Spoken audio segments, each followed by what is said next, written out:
Over the past few years and even today, I've been really enjoying my base 2020 M1 MacBook Air. Even with just 8 gigs of RAM and 256 gigs of SSD, it still has incredible battery life, good set of display and speakers, and great performance where it's even been my primary video editing machine for a while. But as a YouTuber that has to edit in 4K while multitasking really often, it was finally time to give myself a bit of a performance boost. Since my M1 MacBook Air is still performing so well with such great battery life and I still wanted a laptop for my outings, I didn't want to give it up just yet. And since I also wanted to upgrade while not wanting to break the bank, I ultimately went with the base M4 Mac Mini for just $500 thanks to a nice little discount. After using it for a month, it's turning out to be one of my best Apple purchases of all time and probably the best Apple deal you can get right now. Why this was the perfect buy for me was for a few reasons. With Apple pushing Apple Intelligence everywhere, they doubled the base RAM memory from 8 gigs to 16 gigs, which is exactly the amount I was looking for. The M4 chipset is also supposedly up to 2 times faster than the M1, which justifies an upgrade for me. And since I already had a 4K monitor, keyboard, and mouse, I guess I saved double the money buying this $500 desktop computer compared to buying the $1,000 M4 MacBook Air. With Apple Silicon allowing for so much power in a single tiny chipset, one of the best parts about the Mac Mini is the tiny size.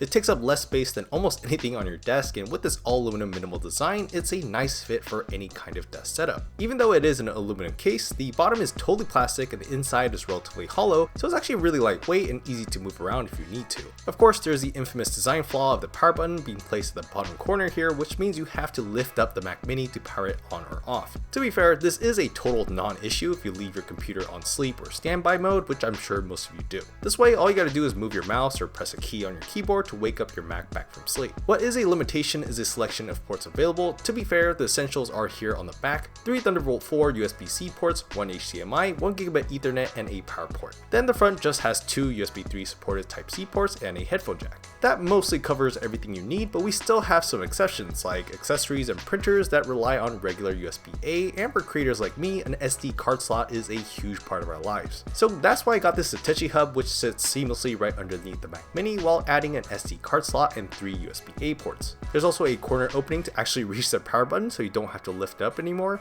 So power button solved, port problem solved, but the best part about this is that there's an M2 SSD slot so you can expand your storage to 1 terabyte like I did super easily. For $100, I think it's a totally reasonable price for this hub, and I highly recommend it for those of you buying the base M4 Mac Mini like me. I made a full video about this hub, so go check that out if you're interested.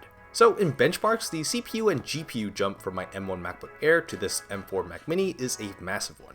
50 to 60% increase in single core, and 70 to 80% increase in multi-core and GPU scores. If you are coming from an M1 Mac like me and you're looking for a power bump, this might be the first time where it's an actual justified upgrade. In real world use, the speed bump is honestly less noticeable than what the numbers show, but there are a ton of improvements in all the little areas that actually do justify those numbers. There are slight improvements in app launch times, much better responsiveness when switching between a bunch of open apps, and much more consistent performance when using multiple complex apps like a video editor and a photo editor at the same time. Don't get me wrong, the M1 MacBook Air served me super well for all this stuff, but there would be slight stutters when multitasking a lot, occasional freezes when scrubbing 4K footage on DaVinci, and sometimes having to force quit some apps because they were unresponsive.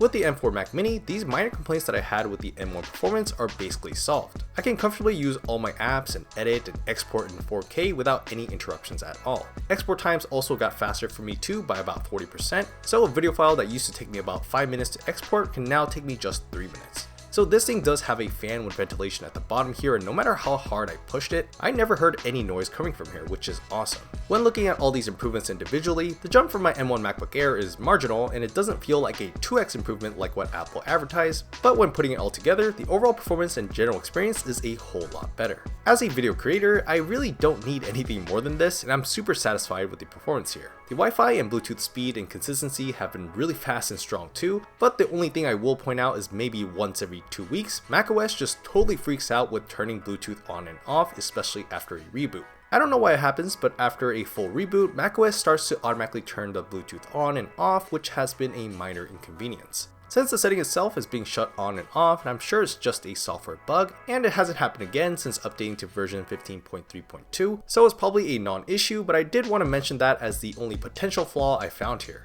So all in all, my goal of buying the M4 Mac Mini for heavy applications and multitasking and keeping my M1 MacBook Air for simple stuff, writing scripts, and for outings has been a success. If you're in a similar situation as me, I really recommend getting the base M4 Mac Mini and upgrading it like how I did. You'll get a really good desktop computer for a bargain, and I really do believe it's Apple's best deal right now.